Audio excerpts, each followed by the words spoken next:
The event I chose to cover for the final project is the January 16th and 17th, 1994 winter storm that hit Louisville, Kentucky. For the purpose of this, I chose to look at January 15th through the 18th to get a full picture of what happened. The structure for this presentation will be all of the upper air stuff first and then going into the surface. Starting on January 15th, and this will continue all the way through the 18th, there is a low at the 200 millibar level up in the Hudson Bay area with a trough axis that comes southeast down through the US and then off the coast of the Atlantic coast of Florida that will continue to rotate northeastward with a jet streak off to the east side that will continue to move northward, as you can see from the 7 a.m. to the 7 p.m. runs. At the 500 millibar level, the lows, there's multiple, are situated further south, one off into the Northwest Territories, one up in roughly the same place as the 200 millibar level low, and then one down on the Quebec-Ontario border with a still, didn't say this for this one, negatively tilted trough axis that will continue to rotate northeastward, and then low will continue to move eastward as well. At the 850 level, the lows are more eastward than they were up higher, and over the course of 12 hours, the low, the right side low, so the more eastern low is going to move more northward. These purple lines are isotherms above zero, or below zero, my bad. All the yellow ones are above zero. All these are below zero. The Louisville area, which is roughly where my cursor is between the negative 20 and negative 25 isotherms, and that is the same here at 7 p.m. on January 15th. I don't like that. On January 16th at 7 in the morning, that low is still over the Hudson Bay area, as it is as well at 7 p.m. As noted, that trough axis, still negatively tilted, has rotated to the northeast and continues to do so over the course of 12 hours. There's another trough axis running down from that low through Manitoba, the Dakotas, and down into the Four Corners region at 7 in the morning that ends up more in the Colorado, New Mexico, Texas area at 7 at night, and that jet streak is still moving northward. The low, that rightmost low, has moved away from the Quebec-Ontario border and is more into Quebec at 7 in the morning, and then is pushing out into, I believe that is Baffin Bay, at 7 at night on the 16th, and that trough axis still negatively tilted, has pushed more northeastward, and you can see another one that the 7 in the morning trough axis, positively tilted, resembles the one for the 7 at night at the 200 millibar level, and that will deepen and rotate eastward over the course of 12 hours. And the temperatures have risen at the 850 level since 7 p.m. on January 15th. Temperatures are now between, I believe, negative 10 and negative 15. I could be reading that wrong. Degrees Celsius at 7 in the morning, and then thereabouts the same at 7 at night. On January 17th, 7 in the morning and 7 at night, that low has shifted slightly eastward, still centered up in the Hudson Bay area. That first trough axis is starting to get a little more horizontal here, and you can see that both at 7 in the morning and 7 at night.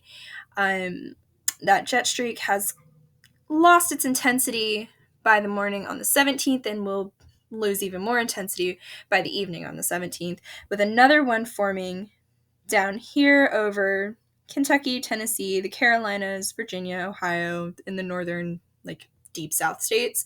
And that will extend along most of the Atlantic seaboard by 7 at night on the 17th. And that trough axis that we were seeing earlier that was down more into the Four Corners region, has rotated to come more into central Texas, and then still positively tilted. This one is still positively tilted, pushing more in towards Arkansas and Louisiana. At 850, oh no, wrong one, 500,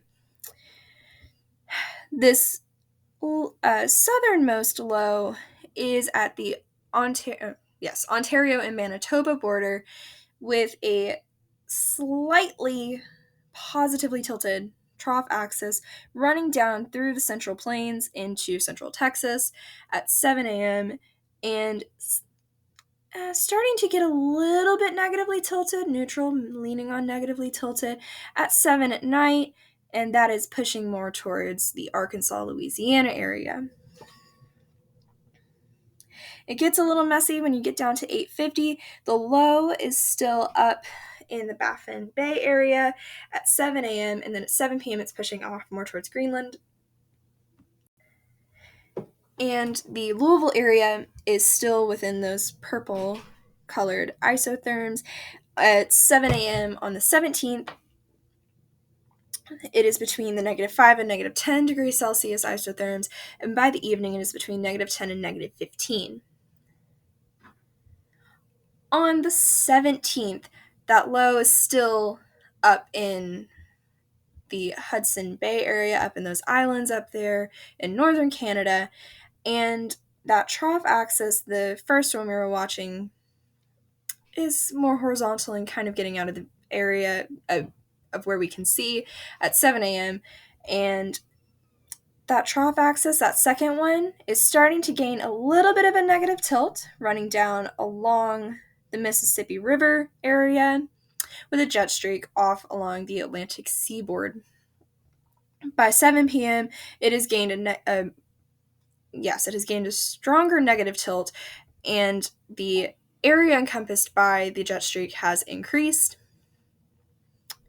At the 500 millibar level, the low that was over here in the Manitoba-Ontario border area is now over in the Ontario-Quebec border area, and I can't quite tell the orientation of that. I think it's more neutrally tilted, running down almost parallel to the Mississippi River area at 7 a.m., and at 7 p.m. it's got a more negative tilt and has rotated eastward or northward, turning upwards, to have that trough axis coming down to parallel the Florida Atlantic coast.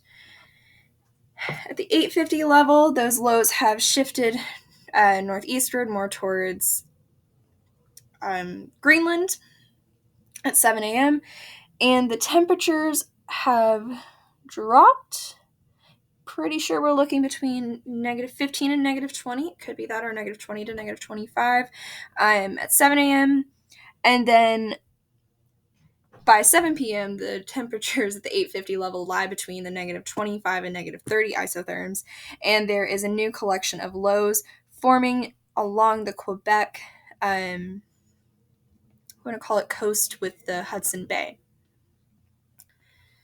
Moving down to the surface level and back to the beginning of our period, this is Saturday, January 15th. We have a stationary front running down through Montana, Wyoming, Colorado, and into Texas that turns into a cold front that hooks up along the Atlantic seaboard. There are two high-pressure systems out in the west. One is centered over southeast Utah, and one along the Minnesota-Dakota's border.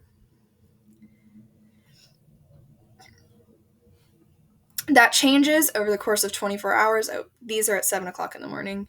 That changes over the course of 24 hours. There are now two low-pressure systems, one centered around the New Mexico, Texas, Colorado, that little corner there, and one of them up in northeast South Dakota. That cold front, that stationary front, has now become more of a cold front, hooking down from Montana through Wyoming into Nebraska and then up into South Dakota. The Part of that stationary front that was a cold front has now become more like a warm front down here in Texas, cutting through central Texas and out through Houston. The high pressure system is now located over the Virginias and the Carolinas and eastern Kentucky. And this is January 16th.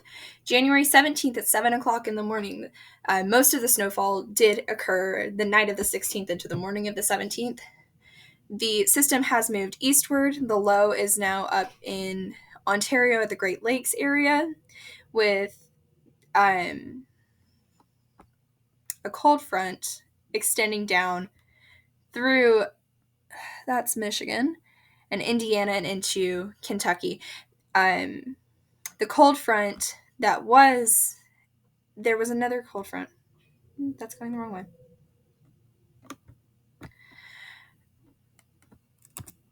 There we go. Down in the Four Corners region, has caught up with the warm front that was in the Texas coming out into the Gulf of Mexico and included in around central Tennessee. Central Tennessee is having rainfall, but as you move northward, that is snowfall. This entire shaded area here is where there is precipitation. Moving on, that was the 17th. Moving on to the 18th, the system has become just a cold front and moved out to run parallel to the Atlantic coast. And now there are high pressure systems moving into place, which is why the temperatures dropped and stayed really cold over the course of the rest of the week. And here are some pictures of what it was like during that storm. This is from one of the interstates in Kentucky. It was completely shut down, and one of the photographers for a news station was able to lay in the middle of the road. This is the Ohio River, completely frozen over. Piles of snow, and this is Stanford Field, so the airport in Louisville, completely shut down. Flights were grounded because of the amount of snowfall.